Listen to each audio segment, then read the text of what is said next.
જૂનાગઢમાં મહાશિવરાત્રીના મેળાનો આજથી પ્રારંભ થયો છે। મંદિર પર પરંપરાગત ધ્વજારોહણ સાથે મેળાનો પ્રારંભ કરાવવામાં આવ્યો છે। 5 દિવસના મેળામાં લાખો શ્રદ્ધાળુઓ ઉમટી પડશે।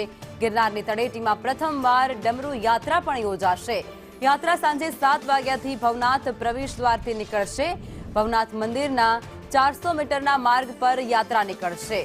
મેળાને લઈ વહીવટીતંત્ર દ્વારા અભૂતપૂર્વ તૈયારીઓ પણ હાથ ધરી દેવામાં આવી છે। યાત્રિકો માટે 800 થી 850ની ક્ષમતા ધરાવતો એક ડોમ પણ બનાવવામાં આવ્યો છે અને આ ડોમમાં 24 કલાક હાઉસકીપિંગ અને મેડિકલ સહાય પણ પૂરી પાડવામાં આવશે। અને એટલું જ નહીં, એસટીનું 195 બસ સાથે 78 ટ્રીપ મારવાનું લક્ષ્ય પણ અત્યારે નિર્ધારિત કરેલું છે। મેળાના અંતિમ દિવસે સાધુ સંતોની શાહી રવેડી નીકળશે।